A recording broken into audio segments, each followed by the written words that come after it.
Please, please, please, please. We can sit down.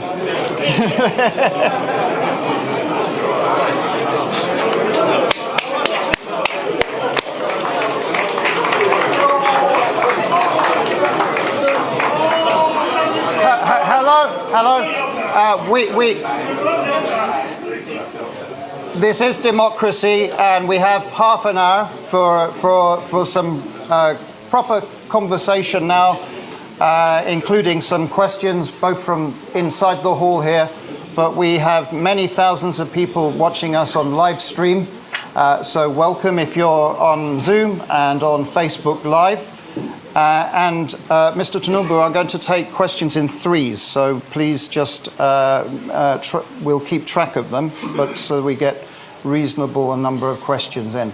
So first of all, there's a very long hand at the back with a pen that is up, and it's the gentleman there. There's a microphone coming to you.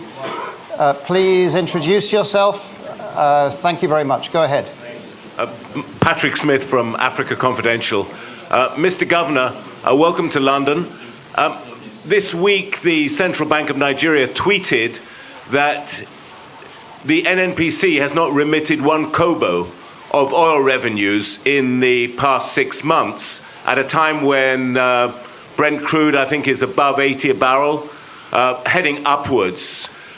Some would say something is going badly wrong with NNPC. Some would blame it on the organized theft of Nigeria's oil, as much as 400,000 barrels a day, by colluding local and international companies and rogue officers in the security services.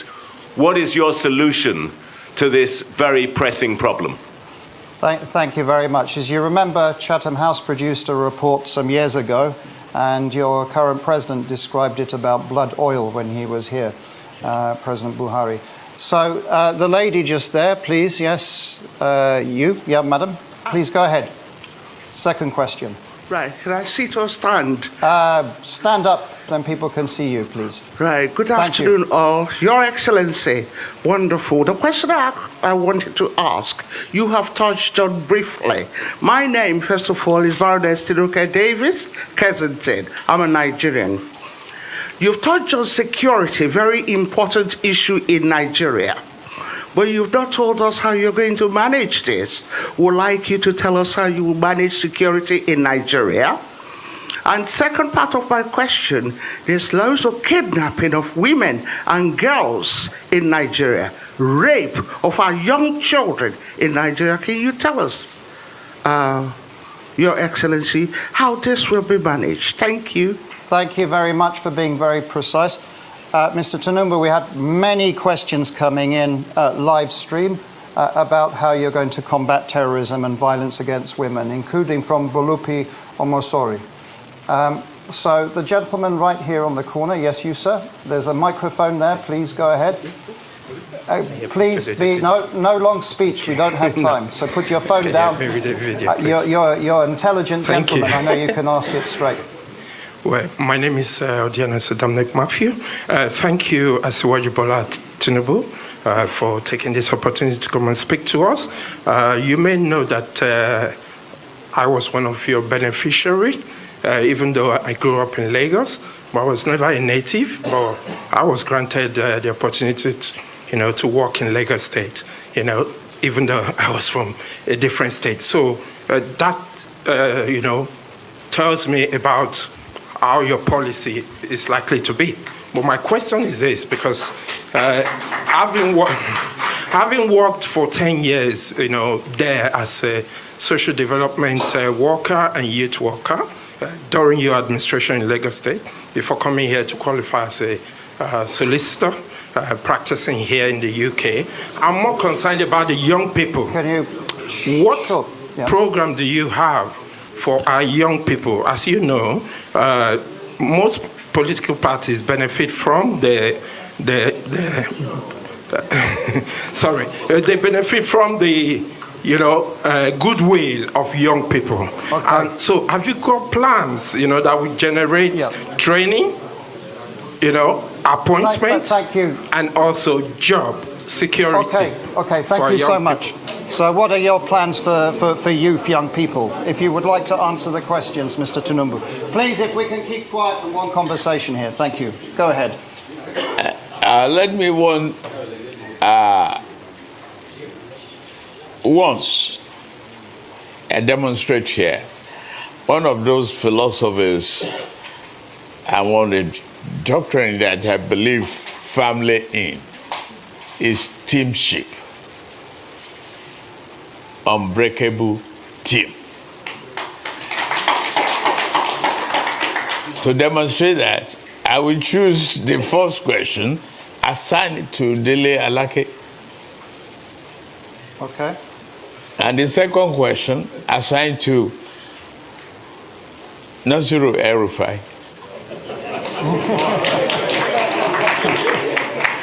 And third question, assigned to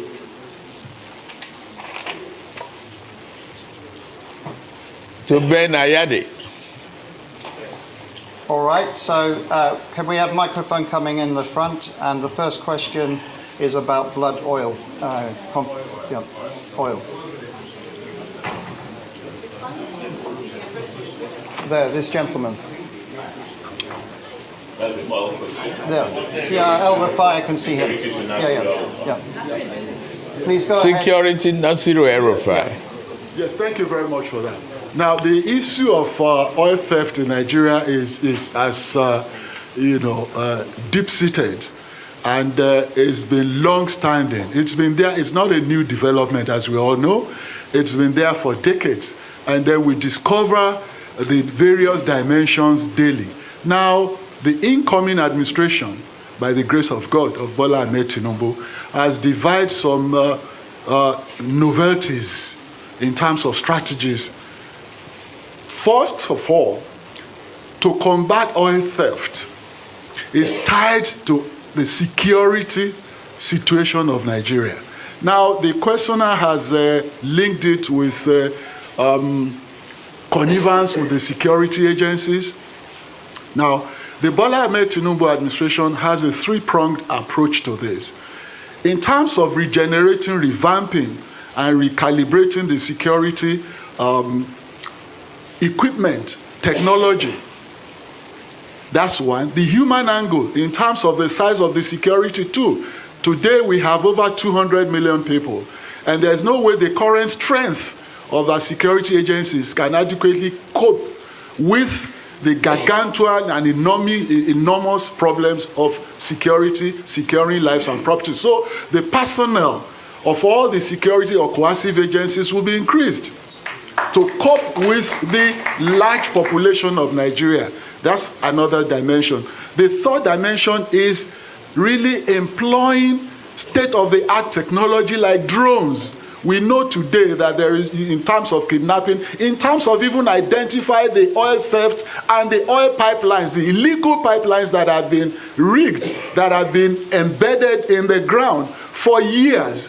You cannot but employ technology like drones to pinpoint the actual spots where these things are. And this has already started.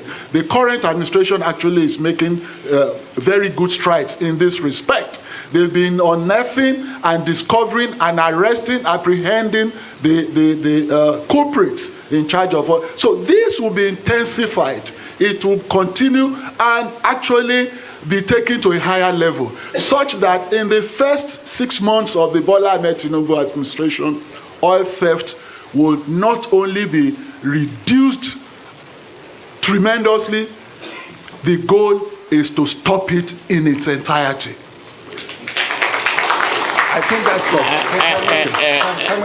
Excuse me. That does not mean a departure from the present administration. The classification, a theft and a receiver exists.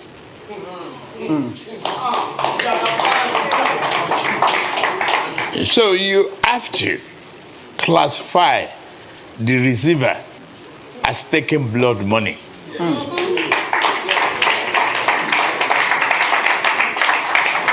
So, Governor El-Rufai, please, go ahead. Your Excellencies, my friend, Mr. Alex Vines, ladies and gentlemen. Security has been a big issue in Nigeria in the last few years, and that has affected not only rural economies, but agricultural production, commerce, and everything else. The Bola Tinubu administration will address these challenges, or whatever remains of it, after the efforts of this administration in at least 3 ways. First, policing. Nigeria has about 300,000 policemen for a population of over 200 million. We need at least twice that number. That will be achieved by amending the Constitution so that policing can be at federal, state, and even at community level.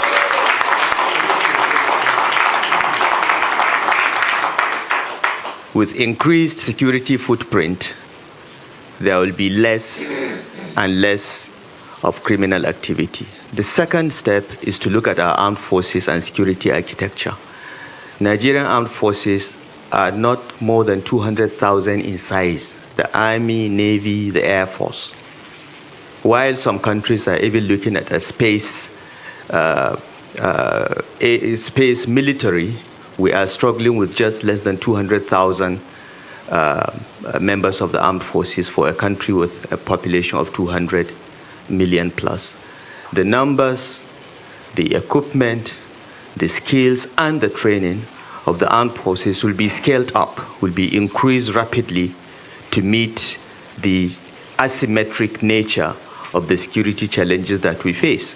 Because today, our armed forces are not fighting with other countries, they are fighting with non-state actors, and the doctrine, the training, the numbers must change. And the Bola Tinubu administration already has a blueprint which is embedded in our action plan to address this. We will scale up the numbers of the armed forces, we will ramp up not only the numbers, but the training and equipment. In Nigeria, in 1967, the total size of the Nigerian army was only 10,000. Because of the civil war, within a year, we ramped it up to 250,000. So it can be done.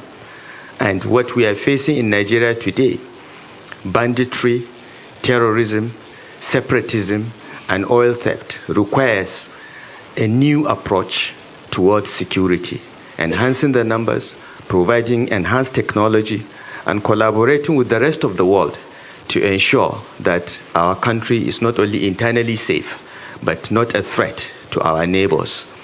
Thirdly, the issue of proliferation of small arms. Following the collapse of Libya due to no fault of ours, will have to be addressed through collaboration with countries like Mali, Niger, Sudan, and Chad, and so on and so forth. This we have already started, but this will be deepened and broadened under the leadership of a new security team under the Bola Ahmed Tinubu administration by the special grace of God. Thank you. Thank you.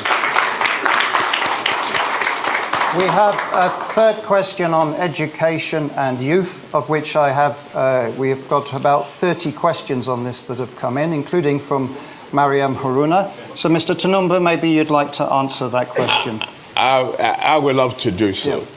Yeah. Youths are part of today, but they are the greatest asset for tomorrow.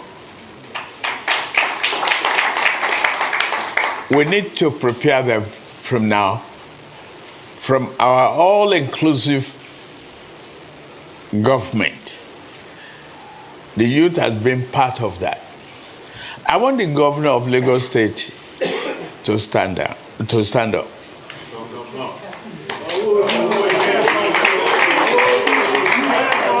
Yes, it's a youth.